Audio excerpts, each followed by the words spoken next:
নমস্কার বন্ধুরা, ভালোবাসার রান্নাঘরে সবাইকে স্বাগত জানাই।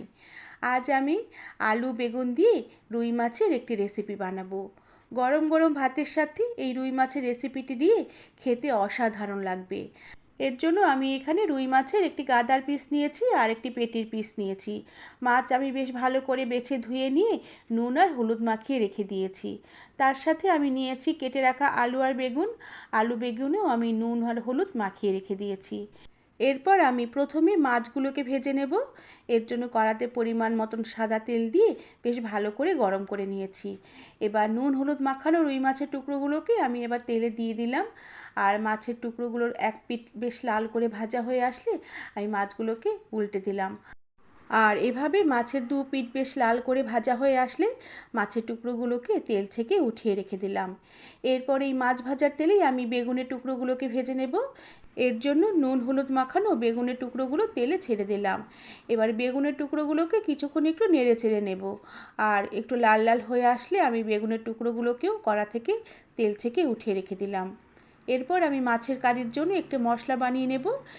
এর জন্য একটি বাটিতে হাফ চামচের মতন গোটা জিরে নিয়ে নিয়েছি আর নিয়ে নিলাম হাফ চামচের মতন সাদা সর্ষে। তবে তোমরা চাইলে কালো সর্ষেও নিতে পারো। আর তার সাথে নিয়ে নিলাম দুটো রসুনের কোয়া। আর ঝালের জন্য 3টে শুকনো লঙ্কা নিয়ে নিলাম। এবার এই সমস্ত মশলাগুলোকে শিলপাটায় একটু মসৃণ করে বেটে নেব। এরপরে এই মাছ ভাজার কড়ার তেলেতেই আমি কালো জিরে ফোড়ন দিলাম। ফোড়ন হয়ে আসলে সামান্য একটু পেঁয়াজ কুচি দিয়ে দিলাম।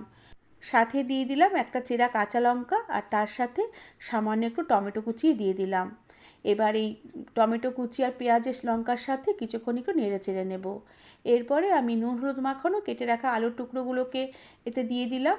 এবার আলুর টুকরোগুলোকে দিয়ে আবারও কিছুক্ষণ নেড়ে চেড়ে হালকা করে ভেজে নেব। আর এভাবে কিছুক্ষণ নেড়ে চেড়ে একটু ভেজে নেবার পরে আলুগুলো একটু ভাজা ভাজা হয়ে এসেছে আর টমেটো বেশ অনেকটাই গলে এসেছে। এবার আমি বাটা মশলাটাকে দিয়ে দেব। বাটা মশলা দিয়ে সাথে দিয়ে দিলাম মশলার বাটি ধোয়া সামান্য জল। আর এই জলটা আমি শিলপাটা ধুয়ে তুলে রেখেছিলাম। সাথে দিয়ে দিলাম পরিমাণ মতো নুন আর তার সাথে পরিমাণ মতন হলুদ গুঁড়ো দিয়ে দিলাম। আর তার সাথে সামান্য একটু লঙ্কার গুঁড়ো দিয়ে দিলাম। এবার এই মশলাগুলোকে কিছুক্ষণ একটু নেড়ে চেড়ে নেব। মশলাগুলোকে কিছুক্ষণ নেড়েচেড়ে একটু মিশিয়ে নেবার পরে আমি গ্যাসের আঁচ কমিয়ে ঢাকা দিয়ে রেখে কিছুক্ষণের জন্য কম আঁচে আমি এই মশলা আর আলু রান্না হতে দেব। এতে আলুগুলো খুব সুন্দর মজে আসবে। আর মশলা কষাবার সময় মশলা দিয়ে আর কিছুক্ষণ ঢাকা দিয়ে এভাবে রান্না করলে মশলা কষানো বেশ ভালো হবে। আর মাছের ঝোলের স্বাদও বেশ অনেকটা খুলবে। মাছের কারির মশলা আমি বেশ অনেকক্ষণ ধরে কষিয়ে নিয়েছি। মশলা খুব সুন্দরভাবে ভাজা ভাজা হয়ে এসেছে।